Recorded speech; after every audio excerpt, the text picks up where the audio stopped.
everybody. It's Allie, and welcome to our Y&R Chat for Sunday, September 8th, 2024. I am totally impressed with the way that the Romalotti family stood up to Shameron Kirsten and that bloody shirt, completely inappropriately dressed for dinner at society.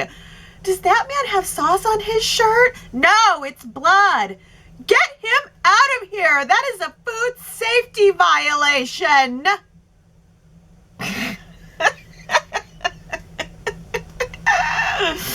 Ew.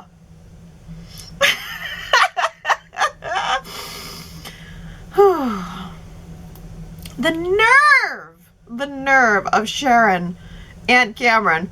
Sharon bringing Cameron over, walking up into Daniel and Heather's apartment, telling them how to punish and parent their child. Why don't you have a talk with your own child?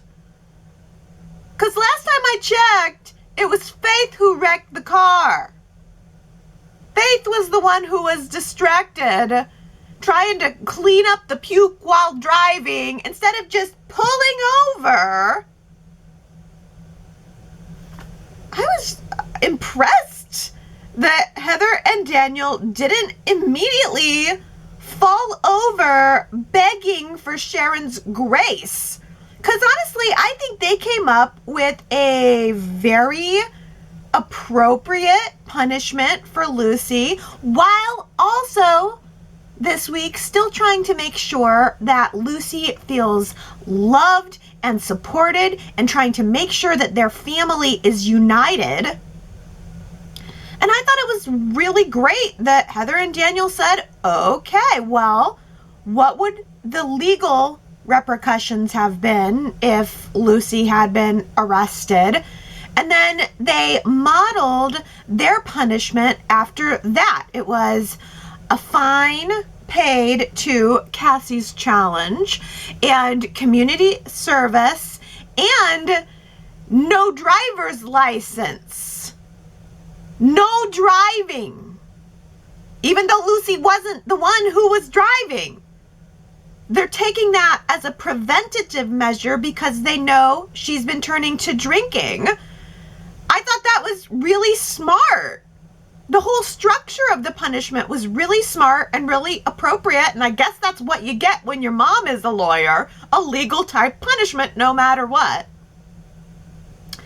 And then Aunt Summer came in and decided to put in her 2 cents. And was I the only one who felt like she didn't belong there? I just kept thinking, get out of here, Summer. Like, Lucy isn't your child.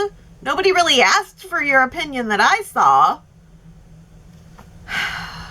She had a decent idea. She suggested that Daniel and Heather make Lucy write a letter of apology to Faith and to Sharon and Nick. So good idea, but still.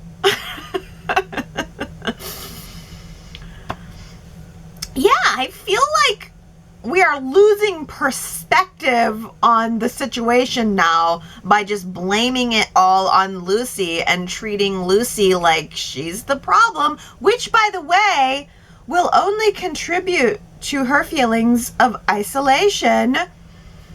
I mean, her turning to drinking is a problem that needs to be addressed through, punishment. Yes, and also love, and I feel like that's what Daniel and Heather did. Faith was driving the car.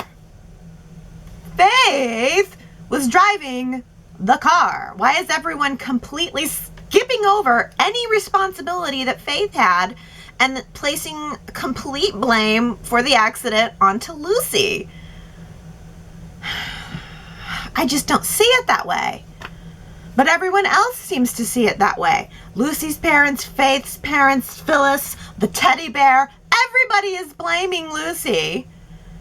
The only person who has made any effort to see it any other way is Faith. Faith has taken the blame multiple times And she should, for her part. I'm sorry, but Lucy's drinking. I cannot help but connect Lily and her distracted driving issue with Hillary to Faith and this distracting driving issue with Lucy. Was it Hillary's fault that Lily was distracted in the car, or was it Lily's responsibility to drive the car? Was it Faith's, or was it Lucy's fault that Faith was distracted? I feel like Lucy's drinking didn't have anything to do with Faith's responsibility to watch the road. These are two separate issues, intertwined, and I feel like there's plenty of blame to go all around. But Sharon,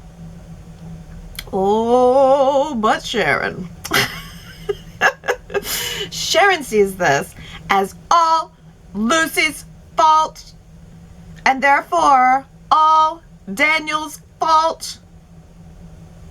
And Cameron is talking in her ear every step of the way, talking about how the consequences need to be faced. And so Sharon marches over to the Romalati pad with that fantastic screensaver in the background. And Sharon starts saying that everything Daniel and Heather are doing to punish Lucy simply isn't enough. Daniel and Heather say, I'm sorry, but I don't know what more you want me to do. And as the argument escalated, and again, I just have to say, I feel like Daniel and Heather could have fallen over and you know, out of guilt over what happened with Cassie, just fallen over and acquiesced to everything Sharon said, but they didn't do that. They asserted themselves rightly. And as the conversation escalated into an argument, Sharon just said, keep Lucy away from Faith. And then she kind of marched out. And then immediately afterwards, the families ran into each other out to dinner. And whereas Daniel and Heather were trying to, I guess, make things not awkward, they had this Sharon came to their apartment. And I think they didn't want to make it awkward with Nick and Faith, because Daniel and Heather said immediately after Sharon left that Sharon was unhinged, that she was becoming unhinged. So they walk up to the table in an effort to not make things, you know, even more awkward, I guess was what they were thinking. And Sharon just absolutely freaked out. She ripped Faith out of there like Faith was a toddler when Lucy asked to talk to Faith privately, which Faith was going to do, by the way. Oh.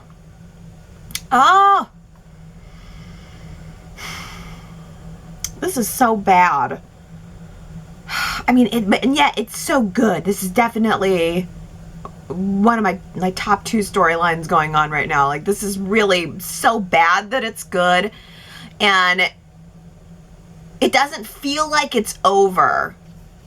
You know, it feels like Cameron's goading Sharon to do something. And I feel like just simply confronting Daniel and Heather in their apartment and telling Lucy to stay away from Faith is not it. I feel like there's more. I feel like, what is Cameron going to tell Sharon to do next? And that preview. Okay. In the preview, Nick is asking Mariah to do something that she feels is inappropriate. But Nick is telling her, insisting to her, that we have to find out if Sharon's off her meds. So I am wondering if Nick is going to ask Mariah to pretend to be Cassie again to see if Sharon will take the bait and interact with her as if it were completely normal. Faith told Nick that Sharon has been seeing things and talking to Cameron, so maybe Nick is thinking, let Mariah pretend to be Cassie and see if Sharon interacts with Cassie as if it's all completely normal, and maybe Sharon will even confide in Cassie in quotes. Maybe Sharon will confide some of the things that she and Cameron have been talking about. Chance tells Billy this week, give me a co-CEO position or I'm going to take my ball and go home. It's co-CEO or bust. Yeah, okay. I guess I could complain that Chance really has no business going from working his first corporate job to CEO in 3 months flat. I guess I could complain about that, but there have been shorter paths to CEO in this town. And considering that Chance's last name is on the door, I really feel he deserves a place there. He deserves his place there. I mean, he made this really, really great analogy about how business is a lot like war. And in this town, it really is. So I feel he's qualified. Billy said, send me a 5-year plan. Chance said, done. It's already done. Make it 10. Send me a 5-year plan. Make it 10. Am I to believe that Chance was really that on the ball? I mean, if so, he's made for this job. He's going to fit right in. My only complaint is that I feel Chance approached this power move the way he pretty much approaches everything, which is mildly.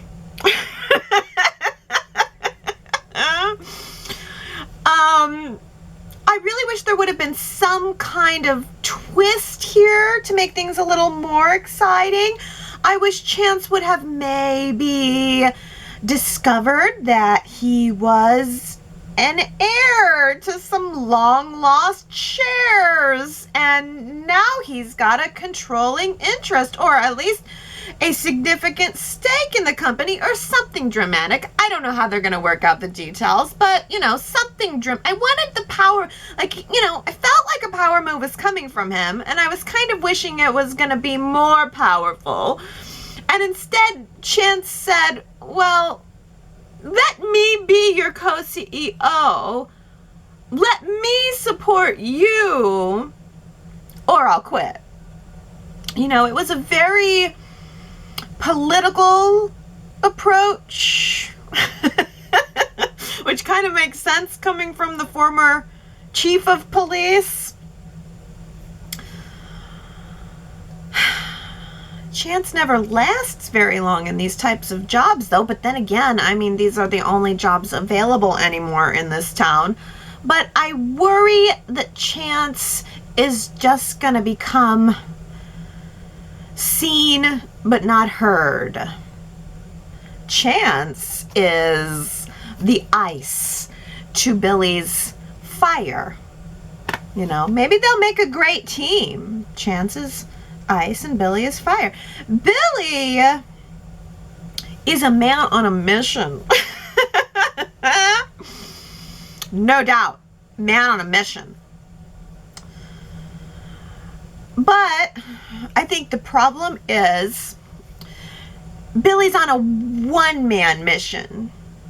His determination and his ego, I think those things have caused him to push everyone away that could have been actually supportive and helpful to him. And now Billy's taking 2 phone calls at once. He's got the landline and the cell phone up to his mouth. He's got the landline up to his ear, the cell phone up to his mouth. He's like getting phone calls during his daddy-daughter luncheon with Katie, which was cringy. And it didn't have to be this way. I feel like Billy could have had a productive working relationship with anybody. You know, insert other person. Could have been Lily, could have been Chance. What would it matter? Billy's name is on the door just like he wanted it. And now Billy's just got this single-minded focus, which can be very dangerous. You know, if you're pushing out the other ideas, the opposing ideas, not having that variety, and you're just following your own path, following your own agenda, then it can cause you to be short-sighted. I mean, you don't want to just surround yourself with a bunch of yes men, because it can cause you to become short-sighted. And I guess that's exactly what Victor is counting on.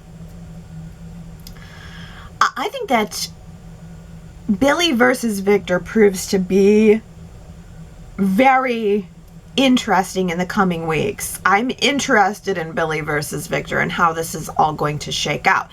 Billy told Victor this week that he considers them equals, which, I mean, you know, human equals, yes. Business equals, I don't know that that's exactly true. Rivals, I mean, I guess it's the same as like Kyle and Jack. Are they business equals? Rivals, yes, but equals? I don't know, I just don't think so.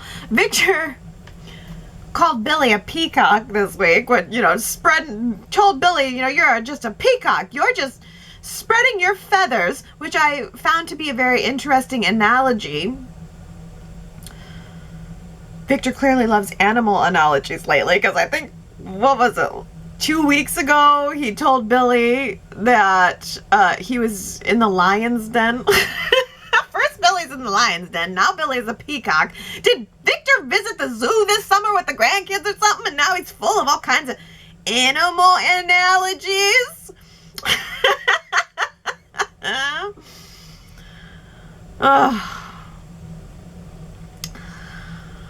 And I guess the kind of sad thing for me in all of this is I feel like Lily is caught in the middle. I don't feel power from Lily because I know the full picture.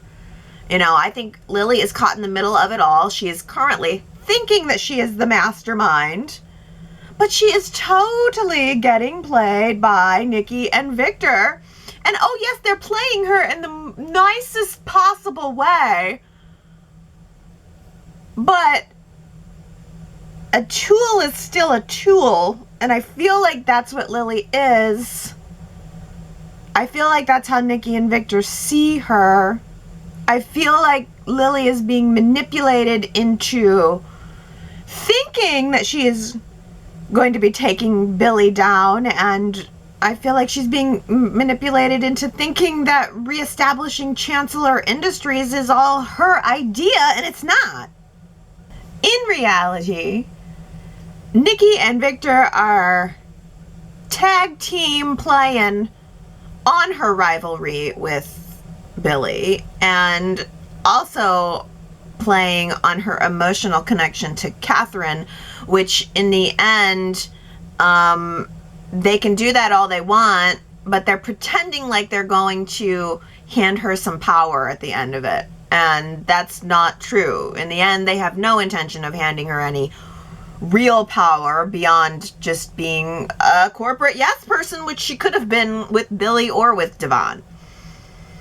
I feel like Nikki and Victor would certainly let Lily do all the work, and they would let her have some say and let her feel like she's somebody. But at the end of the day, Victor owns the chessboard, and everyone on it are just his pieces. Even Nikki has her own agenda. I mean, did you see how uptight Nikki got at the idea that Victor might have agreed to give Lily her new prized position? No. I mean, I think Nikki knows exactly what she wants, and I think she's willing to play dirty too, but just in an emotional way. I really kind of do love the idea that Katherine is looking down on Nikki and Lily from above and rooting for them to get her company back when Victor's the one that sold it to Jill in the first place. Why would Katherine care about this? Why would Katherine be rooting for this? I mean, I guess eternal peace is just so boring. The afterlife just does not have the drama that Genoa City does. And so Katherine is currently entertaining herself by planting little seeds that will help Nikki and Victor get the company back for Victor that she left to Victor, who sold it. Okay. Uh-huh. Yes. Everything I just said is completely true. Or Nikki truly is a master manipulator of the emotional kind. Digging through those old letters to find the one that mentioned Lily so that she could use it as a little bargaining tool? I mean, really? How many letters did Katherine write to Nikki? How big was the stack? How far did she have to dig to find the one that mentioned Lily? And I forgot about those please open on the anniversary of my death letters. That's been quite a while. That got dropped. How many of those did we have? Like just one or two, right? One, maybe two. Open this letter on the anniversary of my death letters. Can you even imagine just sitting around one day and actually putting pen to paper and writing letters to be opened on the anniversary of your death? I know I have. I have a 10-year, someone said 5 years, I said make it 10, and I wrote 10 years of please open on the anniversary of my death letters. And if you haven't done that, then you need to get on that right away, because you never know. You do not want the anniversary of your death to go by without spooking your loved ones one last time. I am trying to figure out why Sally chose to not tell Billy or Chelsea what Adam said about there being feelings involved in the sex incident in Baltimore. Chelsea's all trying to convince Sally not to leave Adam, that it was just a one-time mistake. In and out. But that's not the whole story. And don't you think Chelsea deserves to know that? Don't you think Billy deserves to know that? Sally has decided to leave Adam, because clearly it wasn't just sex. Clearly it wasn't. He admitted that, it was, the sex happened, but then the lie happened, and I think that, of course, influenced her decision. But the sex is the one thing, sex gets people into trouble all the time. It's not that completely unusual. The lie about it takes it to a whole nother level. But Sally's told a few lies. Sally's done both of those things. She has had sex. Just tripped and fell into that sex. And Sally has also told a few lies. So I would think both of those things might possibly be forgivable. But Sally feeling like Adam has feelings for Chelsea, I think that's the bridge too far. And yet Sally's keeping that information under wraps. Why? Why? To spare Adam? I mean, at this point, I doubt that. So I don't know. But I'm glad she's done. I'm glad she's done, and I'm looking forward to seeing her hauling her stuff out of that apartment. And I'm sure that Chloe will be there with the moving van. You know I have a hard head. That was last week's Who Said It quote, and the answer is Faith. She was trying to reassure Nick and Sharon that she was doing okay after the accident, and she said, you know I have a hard head. I thought it was a funny little moment, but only 3 people guessed that it was Faith. Can you believe that? 3 people? So, oh my goodness. Well, extra special congratulations to Marianne V, Daisy, and Henry. Very good, you guys. Very good. You are the masters. I feel like this quote's going to be hard, so I guess I'm just going to give you another hard one. I mean, I can't help myself. I like what I like, and hopefully you guys will get it. Here's the quote. Sometimes radical and risky is exactly what you need. I guess I just like that philosophy. Sometimes radical and risky is exactly what you need. Who said it? If you think you know, go to yrchat.com, leave your guess, and if you get it right, you too will get your shout out during next week's Y&R Chat. All right, now here's the real meat and potatoes of Y&R Chat. Your comments. Let's start out with Sharon W., who says, Allie, you asked last week if anyone was still holding out hope for a reconciliation between Sally and Adam. I really can't help myself. I know they deeply love each other and want to have a future together. I'm just asking that Sally is pregnant and feeling ready to settle down and make a home and a baby with Adam. Most of the women in Genoa City have kids. Why can't Sally have this little bit of deserved happiness?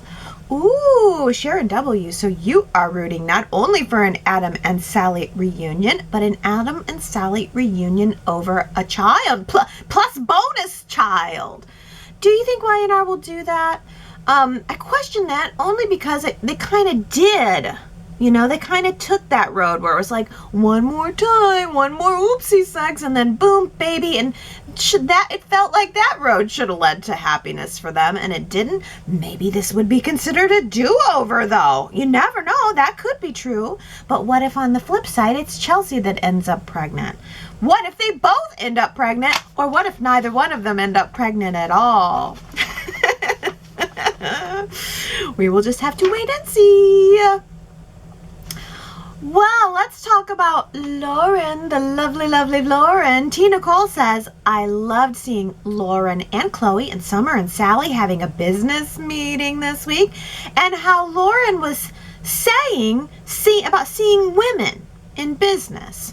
I would just love to see a fun girls' night between these women, and even add in Lily too. Ooh, T. Nicole, Lily would make a really good addition to that little group, and it was nice seeing them together. And you know, Lauren had that wonderful talk with Lily this week, just kind of a pep talk, an empowerment talk, like, you go get it, girl. It's just, I unfortunately feel like the thing that Lily's going to get is tainted by doing business with Victor, of course. But yes, maybe Lily will end up going to work at Marchetti Z after things fall apart with Chancellor Industries. I mean, Lily deserves better. She is fashionable and fun, and she would be a great fit with that group of girls.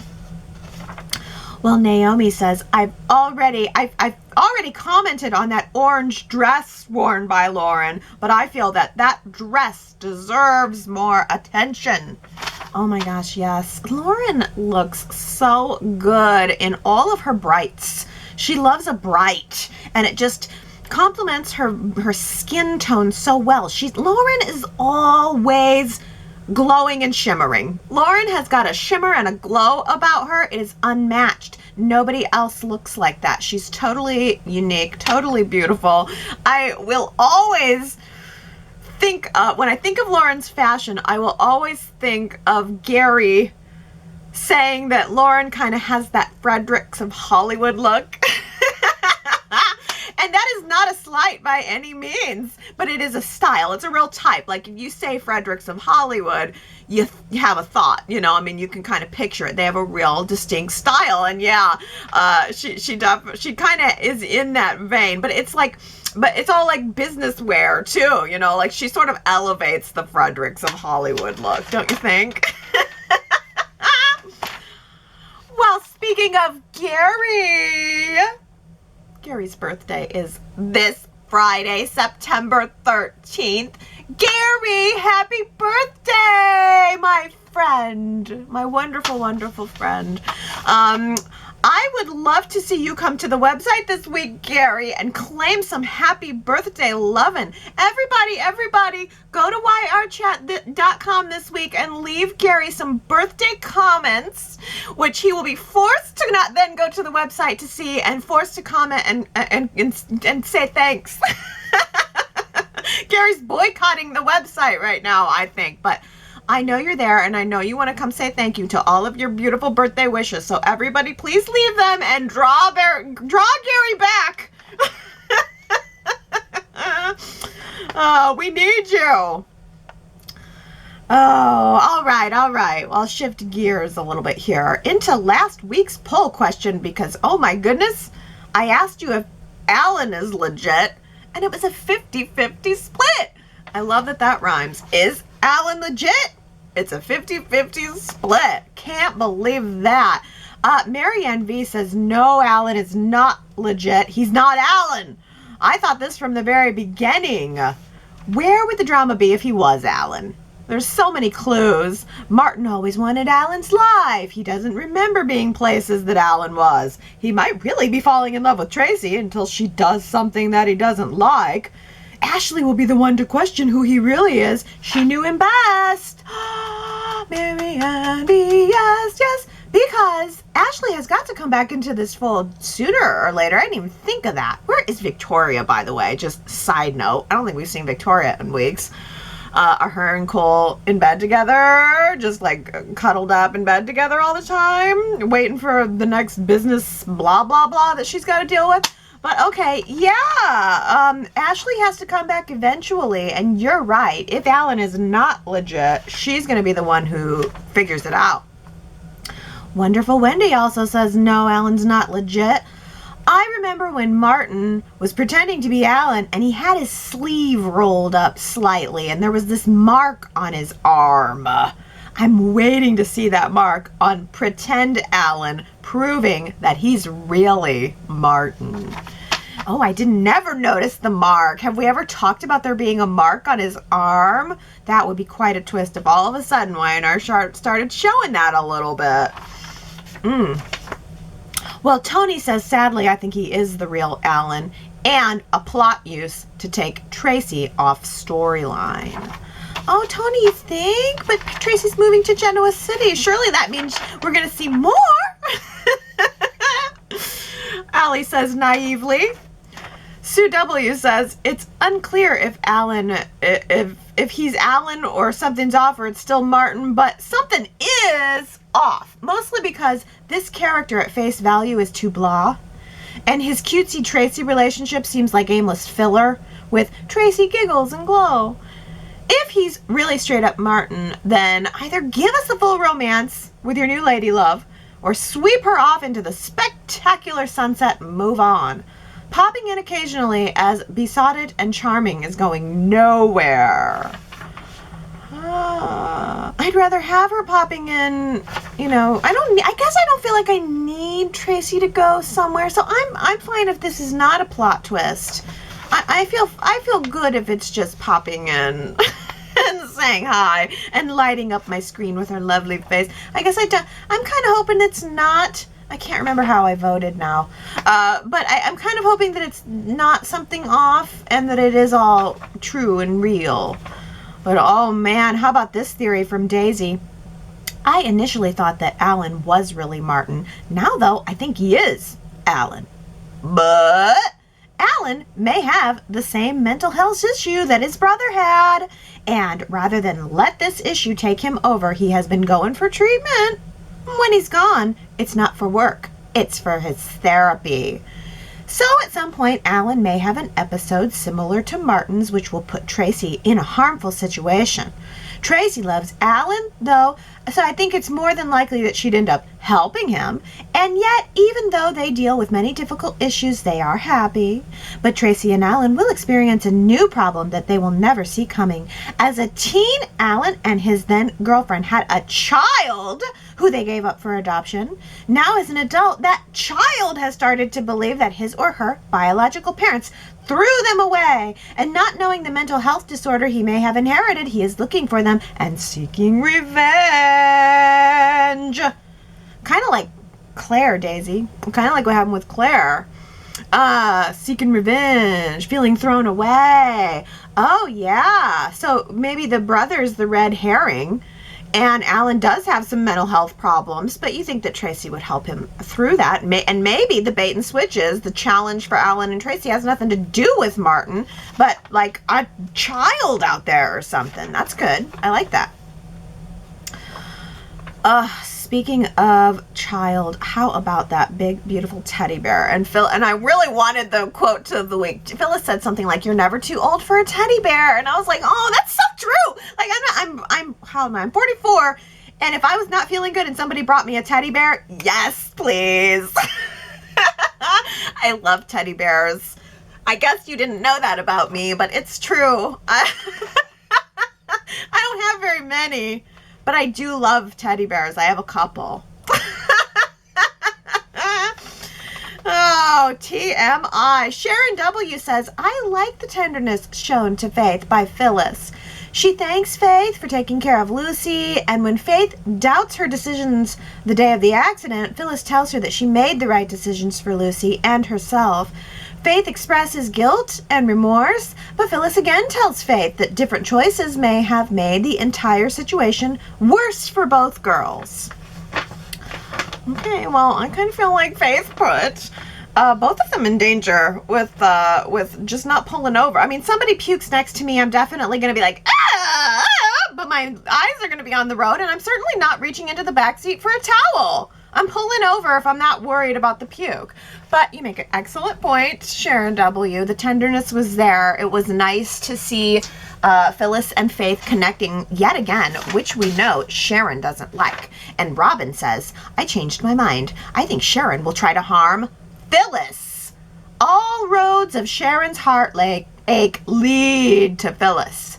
I also predict a Phyllis and Nick reunion. They seem to click more than Nick and Sharon. Yeah, it's like the Nick and Sharon reunion I want. But I also love Nick and Phyllis. And I feel like I don't know that I want Nick and Sharon where Nick is riding into the rescue. But anyway, Robin, you're right. All roads of Sharon's heartache lead to Phyllis. Maybe Lucy and Daniel are just phase one. And who Sharon's ultimate target will actually be is Phyllis. Yes, we saw the way she was looking at Phyllis in the hospital. Sharon told Phyllis to stay away from Faith maybe a month ago. So I think you are right on. Well, Victoria says, unbelievable. Daniel and his family walked right up to Sharon's table and act like nothing had happened. Nick wasn't much better by giving his friendly reply. Sharon had just unloaded on them. She asked Daniel and Heather to keep Lucy away from Faith. Why would they engage an unhinged Sharon, much less not intervene when Lucy asked to speak to Faith alone? How much more unstable will Sharon have to get before Daniel and Heather realize keeping Lucy away is best for all?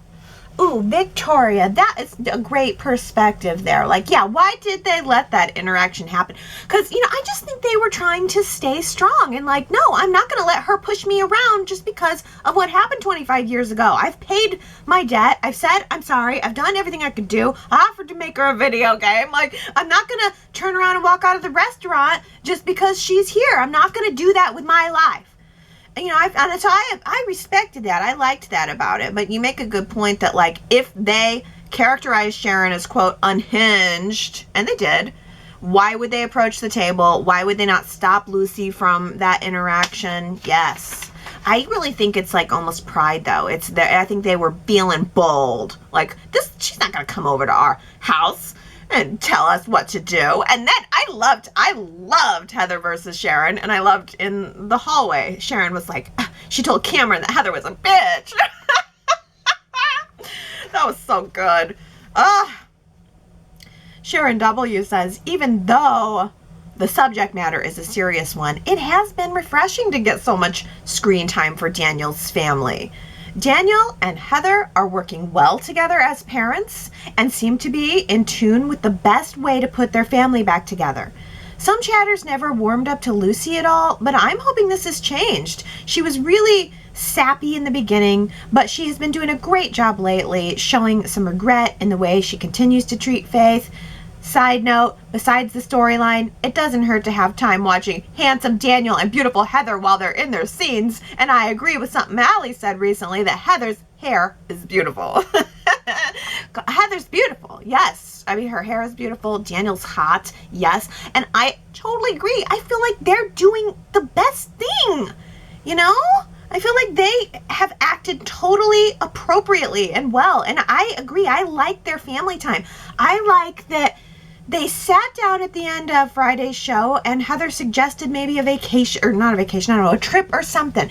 It's clear that they know their daughter needs to be punished, but it's also clear that they know that their daughter is troubled and just punishing her is not enough. They also need to make her feel supported. They need to make her feel that family love. And them just sitting there on the couch like being a family for a moment. Yeah. That's what Lucy needs. That's what she needs. Lucy feels like she doesn't belong. Well, you belong here with us. I like Lucy. I liked Lucy from the beginning. Diana says, I'm still wondering how Lucy got a hold of the liquor bottle from the bar where she is underage. Unless it was a bar or a restaurant, I suppose. But this is a minor, and I feel it should be mentioned as it's unrealistic and silly that she would have the Mickey-sized bottle of vodka that Lucy stole. Bars and restaurants don't use little personal-sized bottles to serve alcohol to customers. As everyone knows and can clearly see behind the bar, they're much bigger bottles for public consumption that also have pouring spouts on them. It would have been fun to see Lucy actually sneaking the bottle. Back in the day, Y&R would have given us that visual. Lucy could go into the restaurant, order a grilled cheese, and then when the bartender leaves the counter for a moment, we see Lucy hiding the bottle under her sweater. It's these new and different visuals that we don't see every day that make the stories feel more realistic and engaging. Diana, I totally agree that there was a day where Y&R would have showed how she got the liquor. That's a great, great point. Daisy says, I don't think Lucy wanted to hang out with Faith. I think she was using Faith to drink. Faith was easy to manipulate until she wasn't. Daniel having problems with alcohol may have set the stage for Lucy to do the same. She may be using alcohol to escape her true feelings. Also, Lucy seems very manipulative, even toward her parents. When she ultimately agreed with them, it seemed like she was really placating them. So I wonder if she inherited the same traits as her biological mother, Daisy Carter, had, and now she's using those traits to manipulate others to get what she wants. Also, it would be a wild twist if, unbeknownst to Daniel and Heather, Daisy has returned and has been coaching Lucy on how to sneak away to see her. Perhaps her mother's secret agenda is to take Lucy away with her. Daisy, you do not have to convince me that having Daisy in the story, played by the original actress, darn it, I liked her. Having Daisy in this story would make a good twist and would add some definite interest. And then what if, instead of Heather and Daniel like defending Lucy against Sharon, what if Daisy stepped in and then it was Daisy versus Shameron?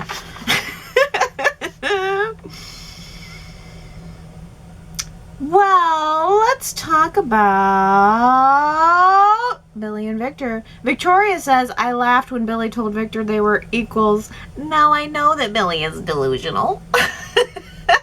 Hey, but Naomi says he may be delusional, but I'm cheering him on. I want Billy to prove himself as a productive executive. Victor takes enormous risks and acts impulsively when someone betrays him, and he's often made rash decisions. Victor just has more money and henchmen to clean up the mess, and no one would dare criticize his decisions like they do Billy. Yeah, and Lara says, me too. I really don't want Victor to get everything he wants as always and gobble up Chancellor. It's boring. How awesome would it be to see Victor outsmarted for once?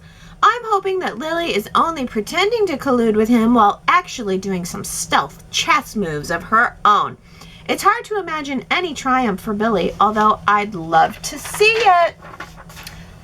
Victor always wins. Yes.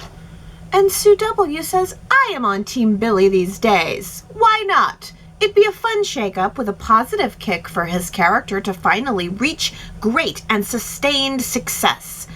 I really don't know why Victor still has it out for Billy Boy, now that the lunk, in Victor's eyes, is no longer involved with Victoria. Why the Billy hate, Victor? What have I missed or forgotten? Is it now just a baseless grudge? Yeah, Sue W, I thought Jack was the target, and now suddenly it's Billy. I just think Billy happens to be standing in the way of the thing that Victor wants.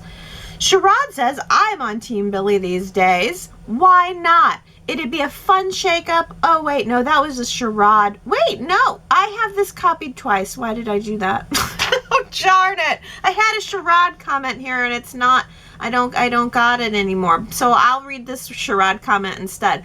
Lily is stupid, stupid, stupid. Why in the world would she get into business with Victor? Don't she remember what he did to Nate? Yeah. You know, I kind of feel like when everything went down between Victor and Nate, everybody just kind of assumed that it was Nate's fault. Because Nate had been seen as suspicious at the time. And so everybody just went, all right, I guess Nate deserved to get fired. But you're right. I mean, Lily should know that Victor, I mean, you never win when you're working with Victor, even Nate. So I think this brings me to the question of the week that I'd like to ask you guys. Victor versus Billy, who are you rooting for? You know, it seems like Victor always wins, and Billy is definitely off the rails now, but seems to have quite a crowd of people commenting this week that they're on his team anyway. So YRChat.com is where you can cast your vote for Billy versus Victor. Who do you want to see come out on top? Victoria says, I loved the exchange between Nikki and Lily. Nikki showing the old letters and cards from Katherine was sweet. If I didn't know that Nikki was working Lily, I would have thought this was genuine. A part of me still is refusing to see Nikki using Katherine's memory for a business deal. The subterfuge is not necessary. I think Lily will be on board with Victor, Katherine's original heir.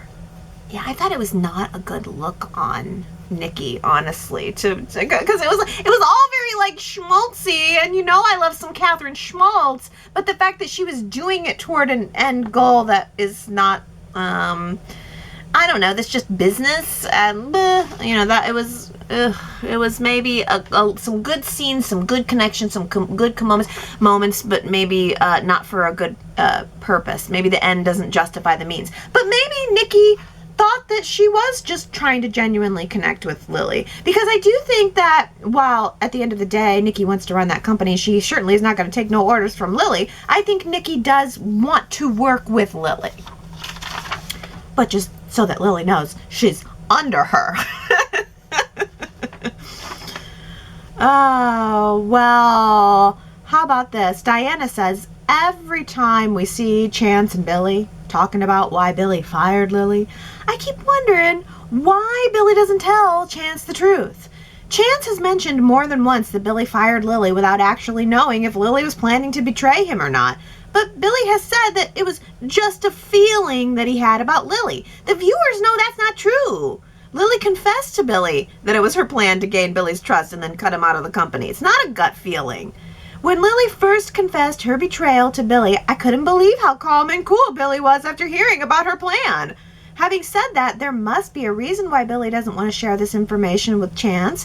Chance thinks that Billy has been reckless in his company decisions. And I can't help but feel like there must be a valid reason why Billy's not sharing all the facts with Chance. I hope we find out. Yeah, you know, Diana, I just wonder if that's a plot hole or something, because you're totally right. I mean, Billy knows for a fact that Lily was trying to undermine him, and yet he's not saying that to Chance, even though Chance is, like, really holding Billy's feet to the fire. It would be the perfect way. I mean, all Billy has to say is, oh, yeah? Well, she told me from her mouth that she was planning to sabotage me, and then maybe that would assuage some of Chance's concerns, but he's not doing that. It would be interesting if it was towards some other larger purpose, but I feel like maybe it's just a plot hole. Let's end on this. T. Nicole says, just throwing it out there, we need because, you know, just for a chemistry test, but how about Sally and Chance? And then Summer, Claire, and Kyle could have a love triangle. Ooh, yeah, because you know what? Summer and Chance, I wonder how much longer that's going to last. Even though they're very cute and very nice and everything, I wonder how much longer that's going to last. And Kyle and Claire definitely need they're going to need some other kind of challenge. I don't know. I kind of felt like Kyle and Claire and Jack's scenes were unremarkable this week. And I use the word unremarkable because I simply have no remarks about those scenes. It just felt like more of the same. Cutesy Claire and Kyle, and rivalry between Jack and Diane and Kyle. And nothing really happened, nothing really progressed. I mean, even literally Kyle and Claire's progression was to establish that nothing's going to change between them.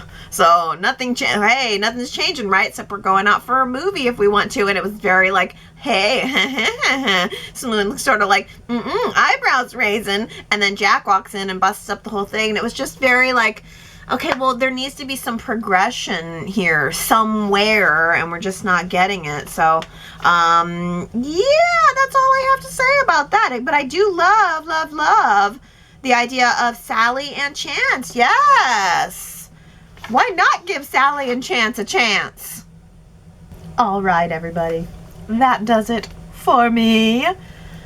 I think that means it's your turn.